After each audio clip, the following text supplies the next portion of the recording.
I hadn't planned to stay long when I knocked on Laura Brooks's door that evening. It was raining lightly, the kind of rain that softened the world without truly washing anything away, and I was holding a misdelivered package with my name crossed out and hers written beneath it.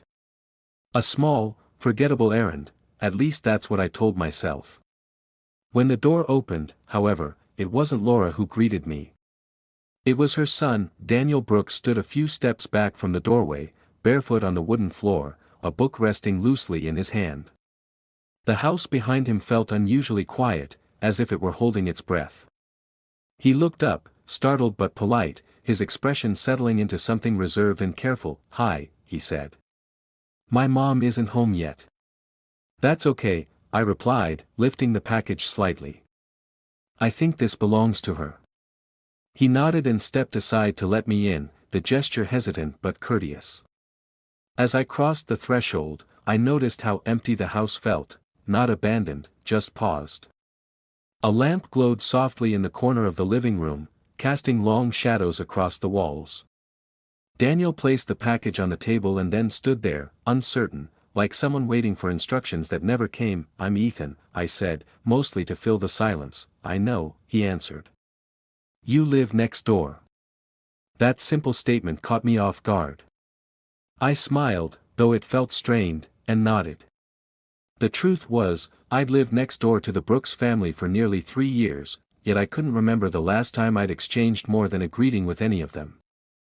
Familiarity without connection had become a pattern in my life. Daniel returned to the couch and sat down, curling one leg beneath him. He didn't turn on the television or reach for his phone. He just sat there, staring at nothing in particular. I should have left. That was the polite thing to do. But something about the way he sat, contained, solitary, made me linger. "Waiting for your mom?" I asked. "Yeah," he said. "She works late on Thursdays." I nodded again, as if I understood something important. The rain tapped gently against the windows, and the silence stretched, not uncomfortable but weighted. I realized, suddenly and uncomfortably, how familiar that silence felt. At home, silence had become my constant companion. Melissa and I shared a house, a schedule, and a history, but very little else. Our conversations were efficient, trimmed of emotion, focused on errands and obligations. We didn't argue, we simply drifted. Somewhere along the way, we'd learned how to avoid each other without ever admitting we were doing it. I told myself that was what stability looked like.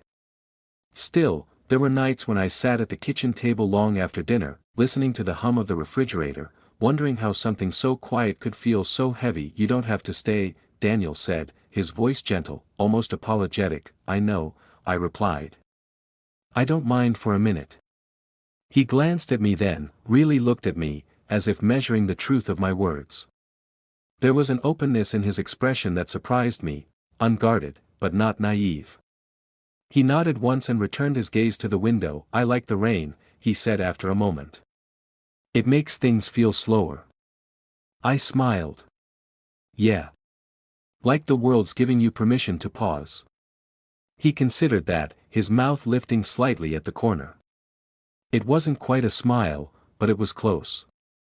That small reaction felt strangely significant, like I'd crossed an invisible line without meaning to. We talked after that, cautiously at first.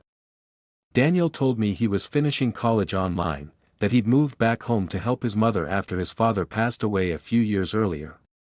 He spoke without drama, but there was an undercurrent of loss in his words, something unresolved. I listened more than I spoke, which was unusual for me. With Melissa, I often filled the silence out of habit, afraid that if I didn't, there would be nothing left between us at all. "What about you?" Daniel asked eventually.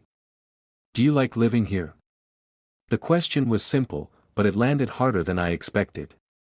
I thought of my house next door, the carefully chosen furniture, the framed photos that documented a happiness I no longer recognized. I thought of Melissa's back turned toward me in bed, the space between us widening by the night. "It's quiet," I said finally. Daniel nodded, as if that answer made perfect sense. "Quiet can be good," he said. "Or it can be lonely." The honesty in his voice startled me. I felt a flicker of something sharp and unfamiliar in my chest, followed quickly by guilt. This was Laura's son. He was younger than me by more than a decade. I had no business reading into his words, no right to feel seen by them. Still, the feeling lingered, refusing to be dismissed. When headlights swept across the front window, Daniel stood. "That's her," he said. Relief and disappointment collided inside me as Laura's key turned in the lock. She greeted me warmly, thanked me for bringing the package, and apologized for not being home sooner. The moment shifted, reshaped by her presence. Whatever fragile space had existed between Daniel and me folded in on itself, becoming something ordinary again. As I stepped back out into the rain, Laura calling out a friendly goodbye, I felt unsettled. The night air was cool against my skin, grounding me, but my thoughts were anything but calm. I told myself it had been nothing, a brief conversation, a shared quiet. Yet as I walked back to my own front door, I realized I was already replaying Daniel's words in my mind, the way he'd looked at me when he said lonely. Inside my house, the lights were off. Melissa hadn't come home yet. I stood there for a moment, listening to the rain, and wondered why a simple visit next door felt like the first crack in a wall I'd been pretending didn't exist. The days settled into a rhythm that felt deceptively normal. Mornings were practical, coffee, errands, small tasks to help my mom, but evenings stretched longer than they should have. Lucas and I found ourselves sharing the quiet hours, the house dim and hushed, conversations unfolding with an ease that caught me off guard. That he listened in a way that made me feel understood without asking for more than I was ready to give. When I talked about work, he noticed the details I skipped. When I mentioned Ryan, he didn't interrupt, didn't judge, just absorbed the spaces between my words. That attentiveness felt intimate, even when nothing about our posture or tone crossed an obvious line. One night, we sat at opposite ends of the couch, the television on but ignored. Lucas asked, carefully, "Are you happy?" The question landed heavier than I expected. "I think so," I said, then hesitated. "I mean, Ryan and we're good." Lucas nodded, eyes still on the screen. Good isn't always the same as fulfilled. I didn't answer. The silence that followed wasn't uncomfortable, it was honest. That frightened me. That I started noticing how often I looked for him during the day, how my mood lifted when he entered a room. I told myself it was familiarity, nostalgia, the comfort of shared history. Anything but what it felt like. Ryan called one afternoon while Lucas and I were in the garage, sorting through old boxes. I stepped outside to answer, my voice automatically shifting into the version of myself Ryan expected. We talked about schedules, groceries, the weather. When I hung up, the call felt unfinished, like we'd both been distracted by lives that no longer fully overlapped. Lucas watched me from the doorway. "Everything okay?" "Yeah," I said too quickly. "Just checking in." He didn't press, but the look he gave me suggested he understood more than I wanted him to. That evening, we found an old photo album in one of the boxes. We sat at the dining table flipping through pages, pointing out faces we barely remembered. When our shoulders touched, neither of us moved away. The contact was subtle, almost accidental, but my body reacted before my mind could reason it away. "You were quieter back then," Lucas said, studying a picture of me as a teenager. "I still am," I replied. That he smiled softly. "You hide it better now."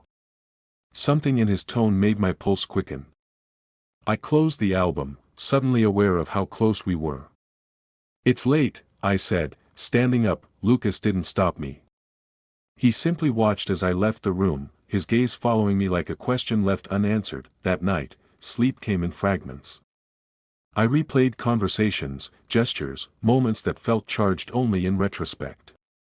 I told myself I was projecting, that exhaustion was blurring my judgment. Still, when morning came, the tension remained. The next few days were worse. Lucas and I moved around each other with a familiarity that bordered on domestic. He made my coffee the way I liked it without asking. I finished his sentences. We laughed too easily. Each interaction added another quiet thread binding us together. One afternoon, while my mom was out, a storm rolled in, thunder rattling the windows. The power flickered, then went out completely. We lit candles, the soft glow turning the house intimate in a way I hadn't anticipated. Lucas leaned against the counter, arms crossed. You ever think about how easily things change? All the time, I said. That he studied me, his expression serious. Sometimes change starts before we notice it. The air between us felt charged, the words layered with meaning neither of us voiced. My phone buzzed in my pocket, breaking the moment. A message from Ryan asking when I'd be back. Soon, I typed, though I wasn't sure I believed it. Lucas saw the hesitation in my face.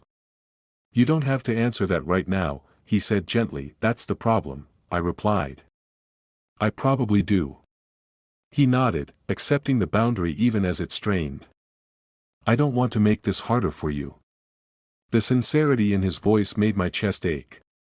You're not, I said, and realized it wasn't entirely true. Later that night, as the storm passed and the lights came back on, Lucas and I stood in the hallway, unsure how to end the conversation. He stepped forward and hugged me, slower this time, as if giving me time to decide. I could feel his restraint, the way he waited. That I rested my hands briefly against his back, then let them fall. Lucas, I said quietly. He pulled away immediately, searching my face. I know, he said. I just needed you to know I see you. Those words stayed with me long after we parted. Being seen felt like relief and danger all at once. That I in my room, I stared at my phone, at Ryan's name glowing on the screen.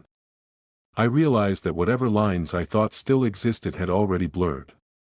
Nothing physical had happened, yet the weight of it pressed down on me. Down the hall, I heard Lucas's door close.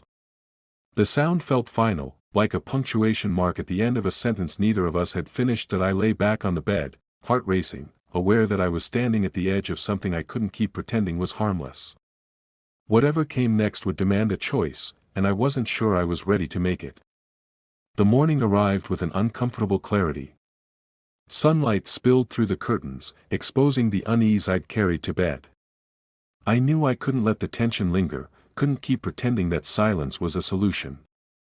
Avoidance had already cost me more than I wanted to admit. That I found Lucas in the kitchen, standing by the window with a mug in his hands. He turned when he heard me, his expression guarded, as if he'd spent the night preparing for this moment too. We should talk, I said. That he nodded once. Yeah.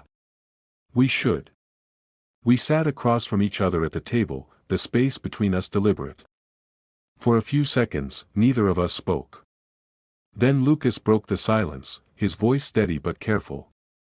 I don't want to cross a line you don't want crossed. You already haven't, I replied, then paused. That's what makes this harder. His eyes met mine, sharp and searching. Because you're thinking about it anyway. I didn't deny it. Because I'm thinking about what it says about me. Lucas leaned back, exhaling slowly. Ethan, whatever this is, I'm not here to take something from you. I just noticed what was already there. The honesty in his words stripped away my defenses. I'm with Ryan, I said. And I don't want to be the kind of person who drifts into betrayal pretending it's accidental. A faint smile touched Lucas's mouth, sad but respectful. Then don't drift. The simplicity of that answer stayed with me. We sat in silence again, but this time it felt grounded, not charged. When Lucas stood to leave the room, I felt both relief and loss. Later that afternoon, I stepped outside to call Ryan. The phone rang longer than usual before he answered. Hey, he said. Everything okay? I don't know, I admitted. But I need to be honest with you. The conversation that followed was slow and painful. I didn't dramatize it or offer excuses. I told him about the distance I'd felt, about how being back home had stirred things I hadn't addressed. I didn't name Lucas in detail, but I didn't hide the truth either. Ryan was quiet for a long moment. So you haven't cheated, he said finally. No, I replied. But I don't like how close I came to lying to myself. That hurts, he said, his voice steady but strained. But I appreciate you telling me. We talked longer than we had in months, not solving everything, but finally acknowledging what we'd avoided. When the call ended, I felt drained and oddly lighter, like a weight had shifted rather than disappeared. That evening, Lucas and I crossed paths in the hallway. He looked at me expectantly, not demanding answers, just waiting. I talked to Ryan, I said that. He nodded. How did it go? Hard, I replied. Necessary. I'm glad, he said, and meant it. There was no hug this time. No lingering glance. Just a shared understanding that something important had passed between us and been handled with care rather than impulse. The next morning, my bag was packed by the door. My mom hugged me goodbye, unaware of the quiet transformation that had taken place under her roof. Lucas helped carry my things outside, his presence steady, familiar, and now appropriately distant. Before I got into the car, he spoke. You know, he said, sometimes the point of meeting someone isn't to keep them. It's to see yourself more clearly. I smiled, grateful. I think that's exactly what this was. As I drove away, the house grew smaller in the rearview mirror. The tension I'd feared didn't vanish, but it softened into something manageable, something instructive. I didn't know what would happen with Ryan, or what kind of honesty it would demand next. What I did know was this: some moments don't change your life by what happens in them, but by what you choose not to let happen. And that choice, once made, follows you forward, asking you to live up to it.